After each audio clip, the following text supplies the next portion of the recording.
بسم اللہ الرحمن الرحیم۔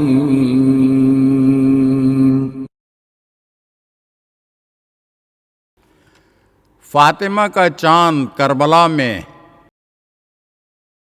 عزادارو، دوسری محرم کے چاند نے دیکھا کہ فاطمہ کا چاند چھوٹے چھوٹے ستاروں کو جھرمٹ میں لیے ہوئے زمین کربلا پر اتر آیا۔ فرس باوفا بڑھتے بڑھتے رک گیا۔ امام نے گھوڑے کو مہمیز کیا مگر وہ آگے نہ بڑھا۔ امام نے سواری بدلی مگر اس نے بھی قدم آگے نہ بڑھائے۔ یکے بعد دیگرے 7 سواریاں بدلی مگر کسی سواری نے بھی قدم نہ بڑھایا۔ امام نے کچھ سوچا اور پھر لوگوں سے دریافت فرمایا، اس زمین کا کیا نام ہے؟ لوگوں نے کہا غازریہ۔ پھر فرمایا کچھ اور نام ہے؟ عرض کیا گیا اس کو نینوا بھی کہتے ہیں۔ فرمایا کچھ اور نام بھی ہے؟ لوگوں نے کہا اس کو شط الفرات بھی کہتے ہیں۔ آپ نے فرمایا اس کے علاوہ بھی اس سرزمین کا کوئی اور نام ہے؟ عرض کیا مولا اسے کربلا بھی کہتے ہیں۔ حسین نے یہ سن کر ٹھنڈی سانس بھری اور زین فرس سے فرش زمین پر تشریف لائے اور سجدہ خالق ادا کیا۔ یہ حسین کا پہلا سجدہ کربلا کی خاک پر ادا ہوا۔ سجدے سے سر مبارک اٹھایا، انصار و اصحاب کی طرف نگاہ اٹھا کر فرمایا، اے میرے باوفا صاحب، بس ہمارا سفر ختم ہو گیا۔ وعدہ گاہ حسین آ پہنچی، یہیں ہمارا خون بہے گا۔ یہی وہ مقتل ہے جس کا خدا کے سچے رسول نے کربلا نام بتلایا تھا۔ اپنے لشکر کے سپہ سالار عباس علمدار کو حکم دیا، بھائی عباس مناسب جگہ خیمے لگاؤ۔ باوفا بھائی نے یہ دیکھ کر کہ چھوٹے چھوٹے بچوں کا ساتھ ہے، آفتاب کی کرنیں شعلے برسا رہی ہیں، بے آب و گیاہ ریگستان آگ ابل رہا ہے، لہذا خیام حسینی نہر فرات کے کنارے نصب فرما دیے۔ امام حسین علیہ السلام نے خیمے نصب کرنے سے پہلے بنی اسد کو بلا کر زمین کربلا 60,000 درہم میں خریدی اور پھر اس شرط پر انہی کو واپس دے دی کہ ہماری شہادت کے بعد ہماری لاشوں کو دفناؤ گے، ہمارا جو بھی زائر آئے 3 دن اس کی خدمت کرو گے اور اس زمین پر زراعت نہیں کرو گے۔ فاطمہ کے چاند کے عزادارو، محرم کی تیسری کا چاند آج کچھ زیادہ روشن نظر آ رہا ہے، شاید حالات پر زیادہ روشنی ڈالنا چاہتا ہے۔ آؤ سنو کیا کہہ رہا ہے۔ حسین کے کربلا میں قدب رنجہ فرمانے کی خبر سنتے ہی دشمن کے لشکر کربلا پہنچنے لگے۔ سعد ابن ابی وقاص کا بیٹا عمر حکومت رائے کی تمام فاطمہ کے چاند کے خلاف نورد آزما ہونے کے لیے ابن زیاد کے حکم سے کم از کم 4,000 کا لشکر لے کر کربلا پہنچ چکا ہے۔ عمر ابن سعد کو ابن زیاد لعین کا حکم پہنچتا ہے کہ حسین کے خیمے فرات کے کنارے سے ہٹا دیے جائیں۔ حکم ملتے ہی یزیدی فوج کا ایک دستہ خیام حسینی کی طرف بڑھا۔ دوسری طرف سے عباس بڑھے، پوچھا کیوں آئے ہو؟ یزیدیوں نے کہا کہ ہمیں حکم ہے یہاں سے خیمے اٹھا دیے جائیں، اس حکم کی تعمیل تمہیں کرنا پڑے گی۔ ان کی بات سن کر علی کے شیر کو جلال آ گیا۔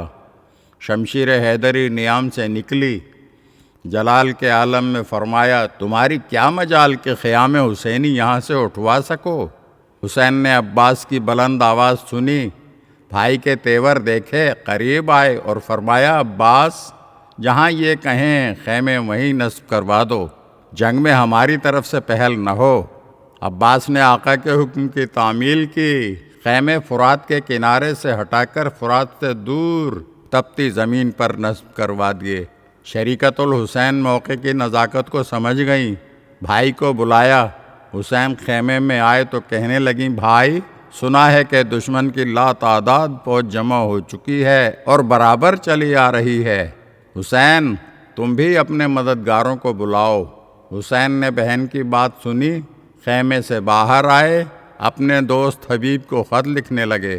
خط کا مضمون یہ تھا کہ حسین ابن علی کی طرف سے فقیہ اور دیندار شخص حبیب ابن مظاہر کے نام، اے حبیب تم جانتے ہو کہ ہمارا رسول اللہ سے کتنا قریبی تعلق ہے اور تم ہمیں دوسروں سے بہتر پہچانتے ہو۔ حق رفاقت کا وقت آ پہنچا، کیا تم اپنے نبی کے نواسے کی مدد و نصرت کو پہنچ سکتے ہو؟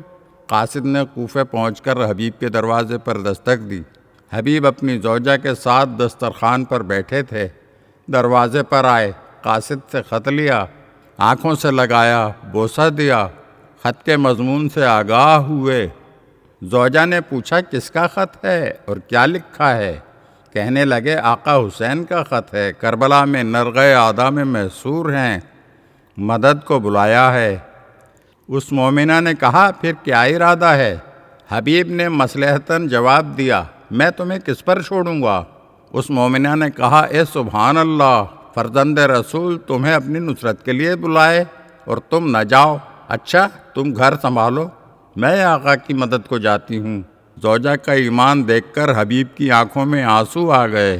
غلام کو حکم دیا کہ میرا گھوڑا لے کر جاؤ اور فلاں مقام پر میرا انتظار کرو۔ چاند نے دیکھا کہ حبیب ابن زیاد کے پہرے داروں سے بچتے بچاتے اس مقام پر پہنچے جہاں غلام گھوڑا لیے منتظر تھا۔